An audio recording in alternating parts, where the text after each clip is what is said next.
Hello friends, welcome to my channel fun and family blog. आज हमारे वैशाख महात्म्य में हम 15वें और 16वें अध्याय दो अध्याय एक साथ करने जा रहे हैं, क्योंकि ये अध्याय थोड़े छोटे छोटे हैं। 15 अध्याय हम लोग देख चुके हैं, सुन चुके हैं। अगर आपने अभी तक वीडियोस नहीं देखी हैं तो आप वो वीडियोस ज़रूर देखिए। इन 15 अध्यायों के अंदर हमने बहुत कुछ नई नई चीज़ें देखी, बहुत कुछ हमें देखने सुनने को मिला। यमराज तक ऐसे लोगों से डरते हैं जो वैशाख महात्म्य की कथा करते हैं और जो सुनते हैं। और जलदान की महिमा हमने सुनी, बहुत सारी नई नई कहानियाँ हमें सुनने को मिली। भगवान विष्णु की पूजा का फल क्या होता है वो हम सब ने जाना। और इसी तरह से आज हम इसका 15वां और 16वें अध्याय का अध्ययन करने जा रहे हैं। सभी देवी देवताओं का नमस्कार करते हुए शुरू करते हैं हमारी आज की कथा। श्रुतदेव जी बोले, हे राजन मधुसूदन, भगवान के प्यारे पापनाशक वैशाख महात्म्य का फल और भी सुनो। जो हम कथा कर रहे हैं इसका और क्या फल है, चलिए मिलकर सुनते हैं। प्राचीन काल में पंचाल देश में पुण्यशील और बुद्धिमान भूरे यश का पुत्र पुरुयश था। पिता के मरने पर वह राजा हुआ। वह बहुत शूरवीर, उदार, धनुर्विद्या में बड़ा प्रतापी था। धर्मपूर्वक पृथ्वी पर शासन करता था, परंतु पूर्व जन्म में इसने जलदा नहीं किया था। इसी पाप के कारण कुछ काल में उसकी सब संपत्ति नष्ट हो गई थी। उसके बलहीन जान उसके वैरी अनेक राजा आए और उसे युद्ध में जीत लिया। राजा परास्त होकर शिशिनी रानी और धातृयज्ञ गण साथ, जहाँ का कोई मार्ग नहीं जानता था, ऐसी पहाड़ की कंदरा में चला गया। वहाँ 53 वर्ष व्यतीत किए। एक दिन अपने सदगुरु का स्मरण करने लगा।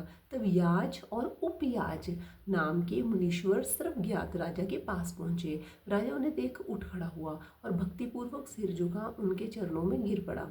दोनों मुनियों ने राजा को उठाया और आंसू पोंछे। तब राजा ने मुनियों से प्रश्न किया, हे मुनीश्वरों, मेरे दुख का कारण विस्तार पूर्वक कहिए। मेरे सदकर्म करते हुए मेरी सारी संपत्ति नष्ट हो गई और मुझे महान कष्ट क्यों भोगना पड़ रहा है। राजा के अत्यंत दुख भरे वचन सुन थोड़ी देर ध्यान कर वे दोनों मुनि याज और उपयाज बोले, हे राजन, तो पहले 10 जन्मों से अत्यंत घोर पापी व्याध रहा है। संपूर्ण जीव मात्र की हिंसा में तत्पर रहा था। तूने कभी भी विष्णु भगवान का नाम ना लिया, ना ध्यान किया और ना उनको नमस्कार किया। हे राजन, ऐसे करते करते तेरे 9 जन्म बीत गए। फिर 10वें जन्म में तू सहद्री पर व्याध का जन्म धारण कर मार्ग में पाथिकों का कष्ट देकर और गौड़ देश की प्रजा का मांस भक्षण करके समय बिताया करता था। मृग और पक्षियों के छोटे छोटे बच्चों का वध करने के कारण तेरी इसी जन्म में संतान नहीं हुई। तूने विश्वासघात किए, इसी से तुझे सहोदर भाई नहीं मिले। मार्ग में यात्रियों को घोर कष्ट देने से तेरे मित्र नहीं हैं। साधुओं का तिरस्कार करने से तुझे शत्रुओं ने पराजित कर दिया। कभी दान नहीं दिया, इस दोष से तेरे घर में दरिद्रता आई। सदा उद्वेग कराने से तुझे देश निकाला हुआ। सबका हित करने से तुझे अत्यंत दुस्सह दुख भोगने पड़े। सदा क्रूर कर्म करने से भोजन भी नहीं मिलता है। इन सभी कर्मों के द्वारा इस जन्म में तेरा राज्य छिन गया। अब हम तेरे सतकुल में जन्म लेने का कारण बताते हैं। जब 10वें जन्म में तू गौड़ देश में था तब पाथिकों को बड़ा कष्ट दिया करता था। एक दिन कंटकमय वन में 2 वैश्य और कर्षण नामक मुनि वहां आए, जिनमें से एक वैश्य को तूने मार डाला और उसका सब कुछ छीन लिया, और दूसरा अपनी जान बचा अपने धन को कहीं लता पत्रों में फेंक गया। और कर्षण मुनि भी अपनी मृत्यु के डर से धूप में भागे। तृषा और धूप से व्याकुल मूर्छित हो गिर पड़े। तब तूने वैश्य धन कहाँ पटक गया है यह जानने के लिए कर्षण मुनि के कानों में फूंक मारी और कृमि और कीचड़ मिले हुए गड्ढे के जल से उसके नेत्र धोए और पंखे से हवा करने लगा। यानी कि उसने ये सब एक लालच में किया था। तब मुनि ने स्वस्थचित हो जाने पर और तेरे पूछने पर वैश्यों का धन पेड़ों में फेंक कर भाग जाने की बात कही। तब तो मुनि को सुखपूर्वक चले जाने को कहकर गहन वन में चला गया। यद्यपि तूने अपने कार्य सिद्धि के लिए मुनि की रक्षा की थी, तब भी उस पुण्य के प्रभाव से तेरा जन्म महापुण्यवान विशाल राजवंश में हुआ। यदि तेरी इच्छा सुख राज्य सायुज्य मुक्ति आदि प्राप्त करने की है तो तू इस माधव नाम के वैशाख मास में अक्षय तृतीया के दिन ब्याई गो ब्राह्मण को दान दे। शमी क्षत्रिय प्रतिमा दान कर, प्याऊ लगवा, स्नान कर, माधव भगवान का पूजन कर। इस वैशाखोक्त धर्मों के करने से तेरी विजय होकर साम्राज्य की प्राप्ति होगी और सब सुख भोगेगा और अपने समान पुत्र प्राप्त करेगा। तब सब लोग तेरे वश में हो जाएंगे, साथ ही विष्णु भगवान के साक्षात दर्शन होंगे। ऐसे कुल पुरोहित दोनों ब्राह्मण याज और उपयाज राजा को समझाकर अपने अपने घर चले गए। तब राजा ने अपने पुरोहितों की आज्ञा के अनुसार अपनी बची हुई सेना को संग ले अपने संपूर्ण कुटुंब सहित पंचाल नगरी में प्रवेश किया और वैशाख के सब धर्मों को करने लगा।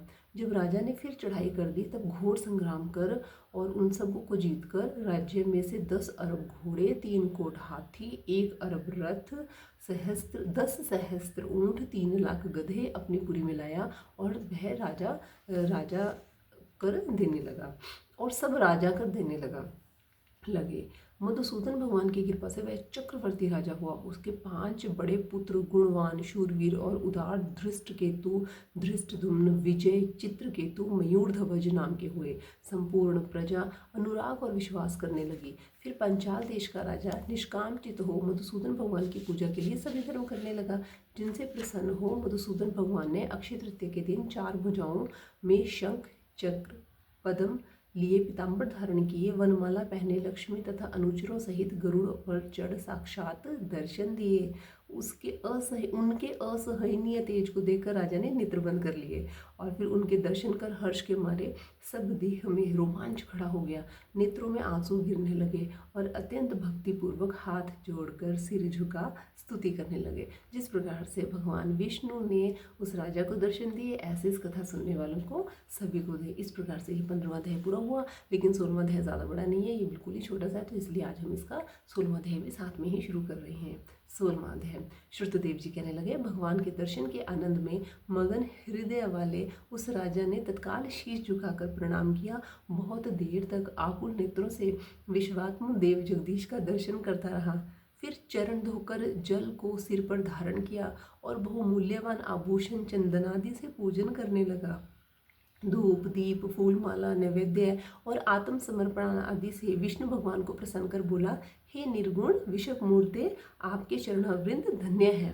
ये चरण शरणागत के पाप दूर करने वाले हैं। तुम्हारे चरणावृंद को भूल तृषा से व्याकुल अनेक योनियों में भ्रमण करता रहा।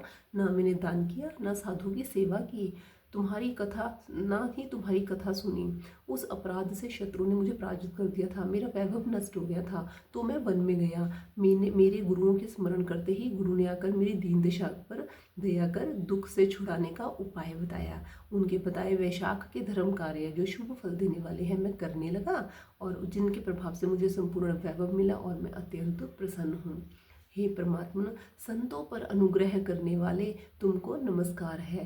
हे जगन्निवास, हे देवेश, आप प्रसन्न हो जाइए जिससे आपके चरण कमलों में मेरी स्मृति हो। हे प्रभु, पुत्र स्त्री कोशादि में मेरी आसक्ति न हो। मेरा मन आपके चरणाविंद में लगे, मेरी वाणी आपकी दिव्य कथा कहने में लगी रहे, मेरे नेत्र आपकी मूर्ति के दर्शन में लगे रहें, कान कथा श्रवण में और जिह्वा आपके गुणानुवाद में अर्पित हो।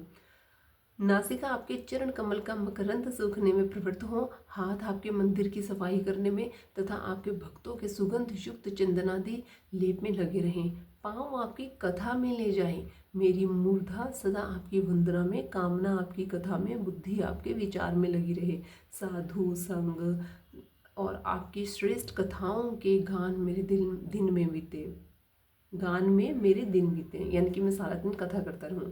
हे प्रभु, एक पल भी आपके प्रसंग बिना व्यतीत न हो। हे विष्णु, मैं संपूर्ण राज्य, पुत्र पौत्रादि किसी की भी इच्छा नहीं करता हूँ, मैं तो आपके चरण कमल की सेवा का इच्छुक हूँ।